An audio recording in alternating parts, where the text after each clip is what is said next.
నీ అంతు చూస్తా. రా రా బావా.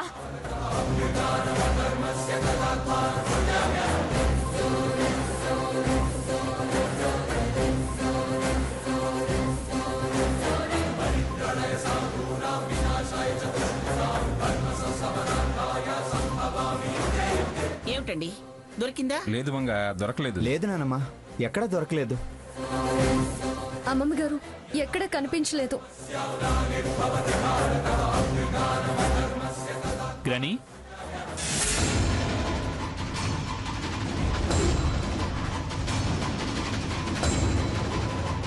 అమ్మమ్మ, నువ్వేమీ అననంటే నీకొక విషయం చెప్తాను.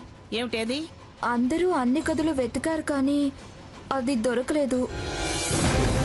నీ గదిలో ఇందాక అక్క వెతికింది కదా,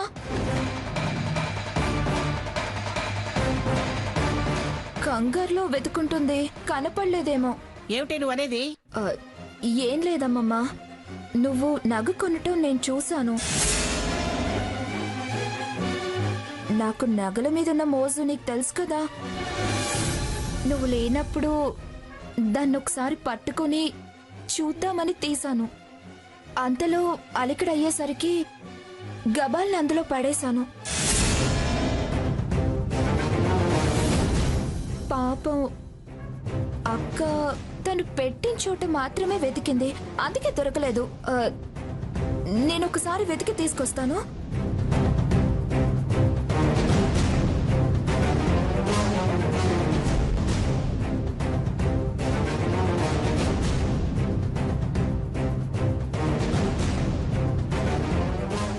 ఇదిగో అమ్మమ్మ, ఇదేగా.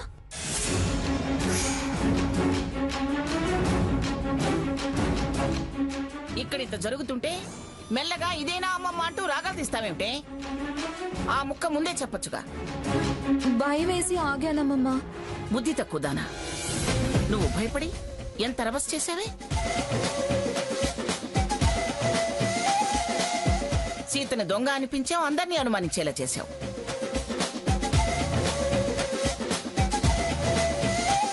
నువ్వు నేరుగా అడిగితే నేనే ఇచ్చేదాన్ని కదా. అదే నేను చేసిన పొరపాటమ్మమ్మా. పొరపాటు కాదు, బుద్ధి తక్కువతనం.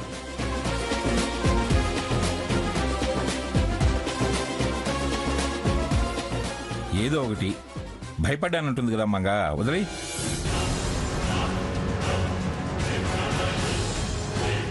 నెక్లెస్ దొరికింది కదా, ముందు జరగాల్సిన కార్యక్రమం చూడండి.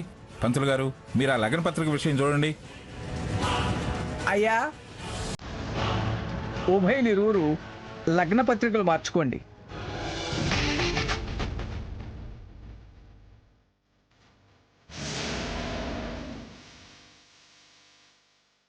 అయ్యా, ఉభయలు తాంబూలాలు మార్చుకోండి. ధ్రువంతే రాజావరుణ, ధ్రువం దేవో బృహస్పతి, ధ్రువంత ఇంద్రశ్చాగ్నిశరాశం ధారయతాం ధ్రువం నిశ్చయతాంబూల ముహూర్త సుముహూర్తోస్తు.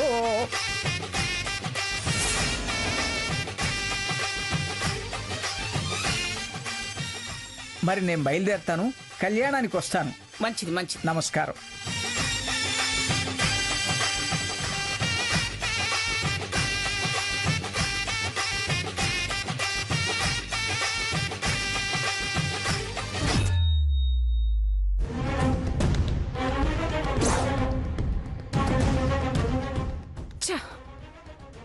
ఏదో అనుకుంటే ఏదో జరిగింది. వాళ్ళు మెల్లిమెల్లిగా మెట్లెక్కుతున్నారు, మనం దిగజారిపోతున్నాం.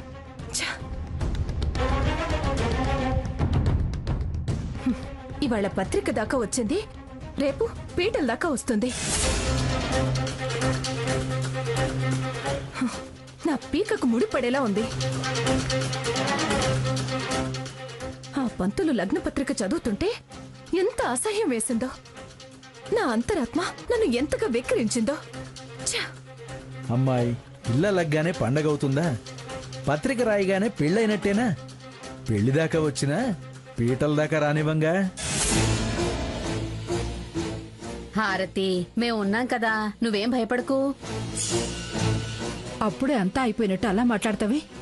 చూడు, ధైర్యంగా ఉండు. అంతా నీ ముసలి ప్లాన్ వల్లే ఇంత దాకా వచ్చింది. మధ్యలో నేనేం చేశానే? నా మీద విరుచుకుపడతావు? ఏం చేసావా? అసలు చేసిందంతా నువ్వే. ఆ మంగమ్మ నెక్లెస్ కొన్నప్పుడే నేనది నా కోసం కొనుంటుందని తెలిసి సీతను దాయమని ఇవ్వడం చూసి ఎంతో కష్టపడి దాని బీరువాలో నుంచి కొట్టేశాను.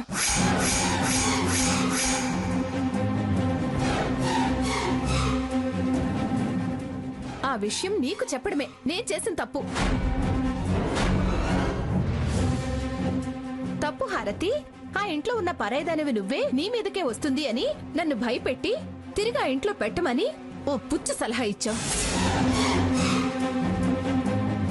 తెలివి అనుభవం ఉన్నదానివి కదా అని నీ మాట నమ్మి నువ్వు చెప్పినట్టు చేశాను. సీత గదిలో పెట్టడం కుదిరి చవక స్వర్ణ గదిలో పెట్టాను. అది ఎలాగో ఆ సీత స్వర్ణ గమనించి నా గదిలో నా బ్యాగ్లో వేసి నన్ను ఇరికించారు.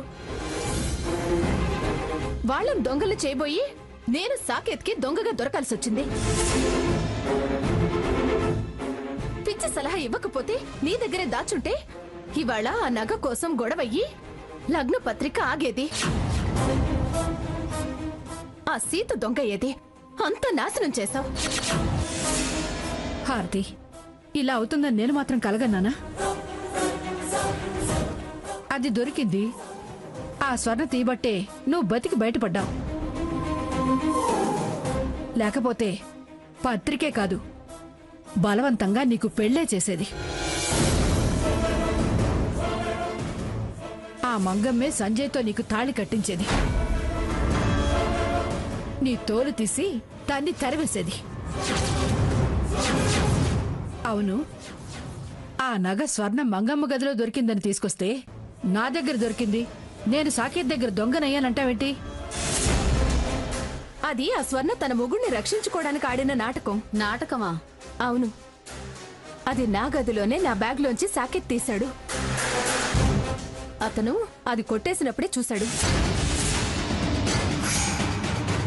ఈ హారమేంటి హారతి? అది నేనే కొనుక్కున్నాను. దేవుడి గదిలో పెట్టి తీసుకెళ్తున్నాను.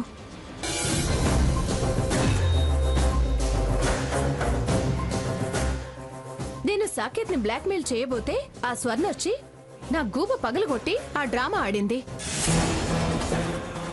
నీ అదృష్టం బావుందని చెప్పడానికి ఇది చాలే. లేకపోతే నువ్వు అడ్డంగా దొరికిపోయేదానివి.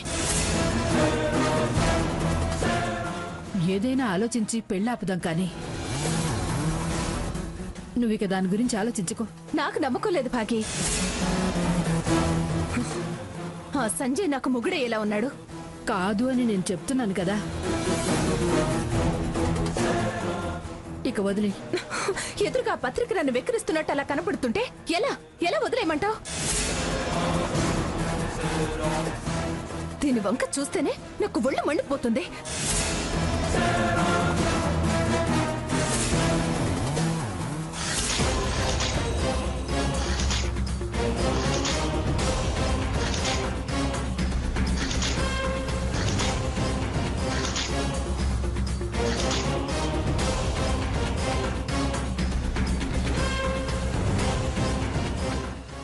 దుర్మార్గం చేయాలనుకుంటే అది నిన్నే దహించేస్తుంది.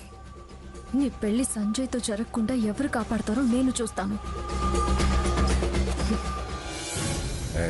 మంగా, చాలా రోజుల నుంచి ఓ ప్రశ్న నా బుర్రలో తొలుస్తుంది. అడుగుతాను, సమాధానం చెబుతావా? అంత సమాధానం దొరకని ప్రశ్న అడిగి నా బుర్ర ఎందుకు తింటారు మీరు? నేను సుఖంగా మనశ్శాంతిగా ఉండటం మీకు ఇష్టం లేదా? ఆ ప్రశ్న నీ ప్రవర్తన అర్థంగా కడిగేదే. మీకు నా ప్రవర్తన ఇప్పుడు అర్థమైంది కనుక ఇప్పుడు అర్థం అవడానికి. అది కాదు మంగా, ముందు మీ బుర్రని తొలిచే విషయం ఏమిటో చెప్పండి. ఇప్పుడు ఆ హారతి సంజయ్ల పెళ్లి నువ్వు ప్రేమతో చేస్తున్నావా లేక ఆ హారతి మీద కోపంతో చేస్తున్నావా? రాష్ట్రపతి అవార్డు ఏమని ఇస్తారేమోనని. ఇదే నీ దగ్గర వచ్చింది. అడిగిన దానికి తిన్నగా సమాధానం చెప్పొచ్చు కదా. రామాయణం అంతా విని హనుమంతుడు రామభక్తుడా అంటే నేనేం సమాధానం చెప్పను?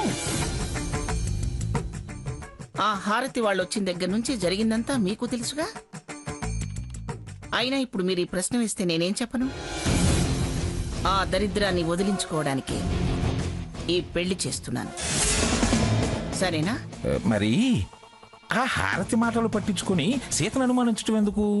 దాన్ని నమ్మినట్టు నటిస్తే గాని దాని వెధవేషాలేమిటో నాకు తెలియవు.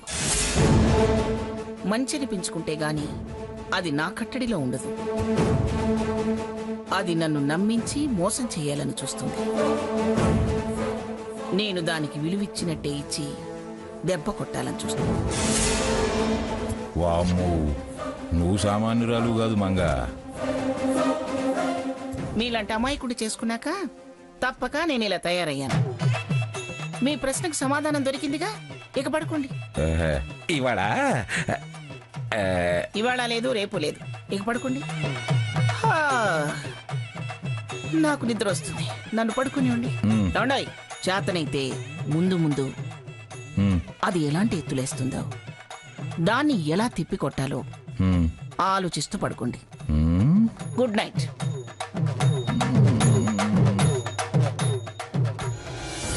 రఘురామ్,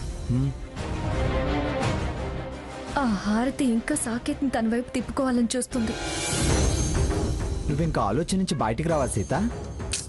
ఆలోచన కాదు రఘురామ్, ఇప్పుడే తను వాళ్ళ బాగి మాట్లాడుకోవడం నేను విన్నాను. ఆ హారతి లగ్న పత్రిక చించేసింది తెలుసా? లగ్న పత్రిక చించితే లగ్నం మారదు, పెళ్లి ఆగదు. పెళ్లి నిర్ణయం నానమ్మది. ఈ పెళ్లి జరగడం ఆగడం హారతి చేతిలో లేదు. రఘు, నీకొక విషయం తెలుసా? ఆ నక్లెస్ ని దొంగతనం చేసింది కూడా హారతే. స్వర్ణే తను తీసానంటే నువ్వు హారతి దొంగతనం చేసిందంటవే? ఆ హారతి నన్ను దొంగం చేయాలని మొన్న లగ్న పత్రికప్పుడు దొరికిపోయింది. ఆగవే, నీ అంతు తేలుస్తాను. నువ్వు దీన్ని బయట పెడితే ఇది నువ్వే నాకిచ్చావని చెప్తాను.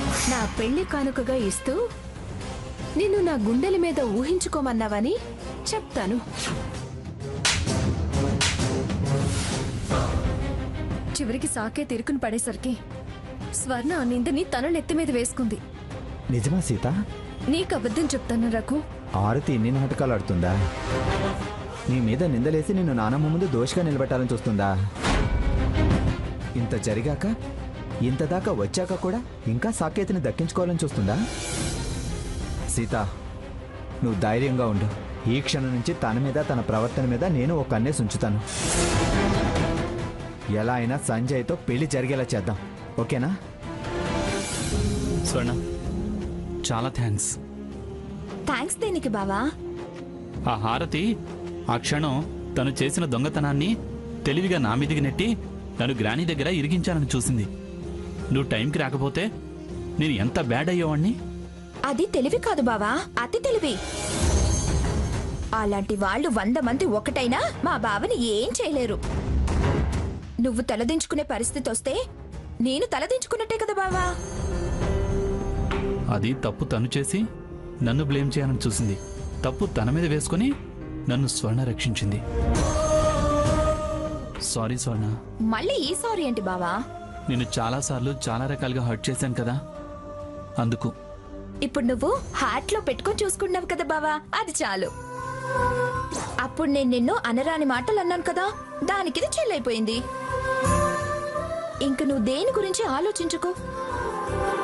ఇంక నువ్వు దాని గురించి ఆలోచించాల్సిన పనే లేదు. బావా, నువ్వు ప్రశాంతంగా ఉండు. అదే పిచ్చి ప్రయత్నం చేసినా ఈ రోజు దాని చెంప పగలగొట్టాను కదా, రేపు దాని మాడ పగలగొట్టాను. నువ్వు నా బంగారానివి బావా.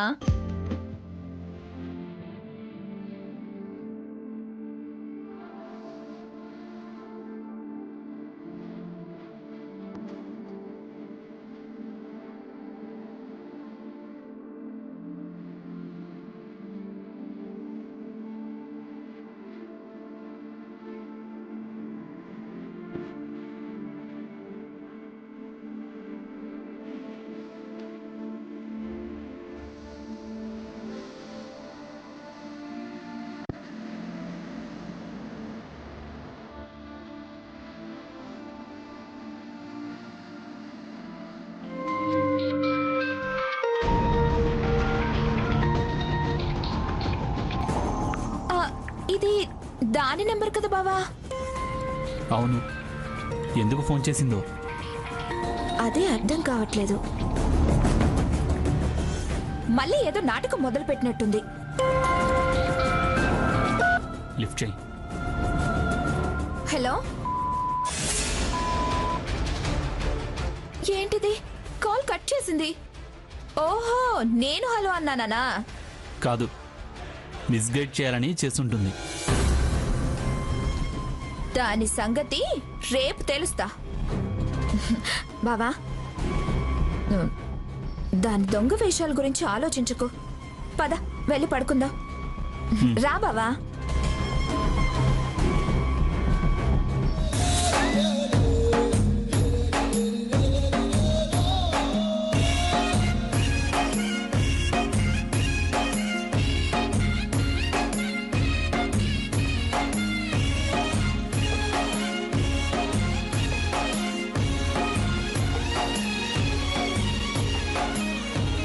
నమస్కారం అమ్మా. నమస్కారం. నమస్కారం.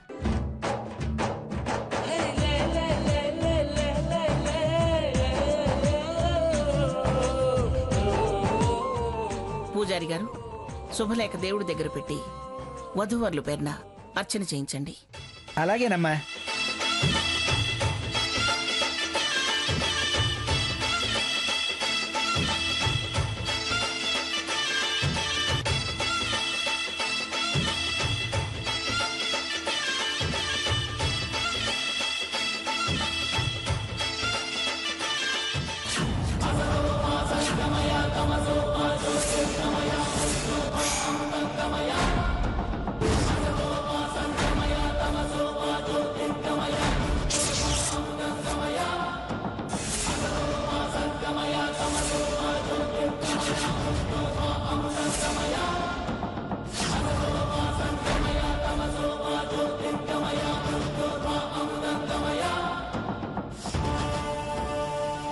ఈ పిల్ల ఏ పాటో కనిపెట్టినట్టుంది.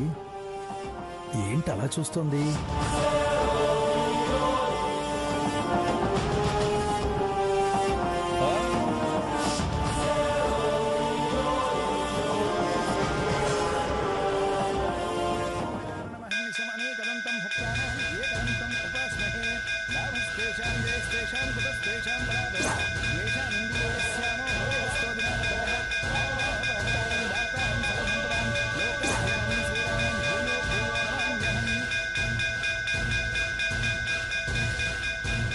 అబ్బాబ్బా, ఏమిటయ్యా అది? పేర్లు వినపడకుండా.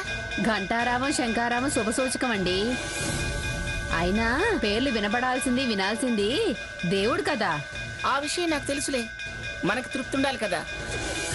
విశ్వయోనమే నమః, అమేయాత్మనే నమః, తేజోనిధయే నమః, ప్రాణాయామ పరాయణాయ నమః, విరుద్ధహంత్రే నమః, వీరఘ్నాయ నమః, స్వర్ణ ప్రదక్షిణలు చేసేస్తాను. అలాగే అక్క. నేను స్వర్ణ, నువ్వేం ప్రదక్షిణాలు చేస్తావే? ఏం అవసరం లేదు. నెలలు నిండి దానివి. ప్రదక్షిణాలు చేయకపోయినా పర్లేదు, ఇక్కడే ఉండి దండం పెట్టుకో చాలు.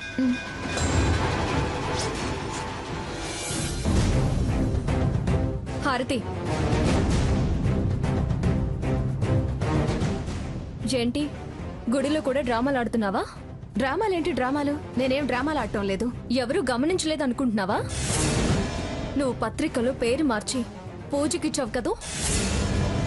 ఆ పేరు వినపడకుండా మీ పెదనాన్ని గంట కొట్టమన్నావు కదూ. నేనేం మార్చలేదు, నేనేం చెప్పలేదు. గుడిలో అబద్ధాలు ఆడకు, పాపం తగులుతుంది. ఎందుకింత నీచ పనులు? అది కూడా దేవుడి సమక్షంలో. మట్టి కొట్టుకుపోతావే, ఏంటి శాపాలు పెడుతున్నావు? మనసులో కోరిక దేవుడితో చెప్పుకోవడం నీచమేం కాదు. దైవ సన్నిధిలో కూడా అలా నీ పాపాన్ని సమర్థించుకుంటే నాశనమైపోతావు.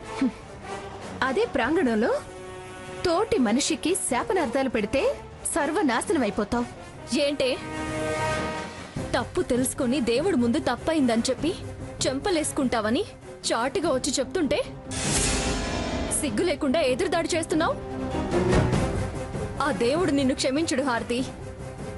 క్షమించకపోతే పోయాడు. నేను నా కోరికను చంపుకోను.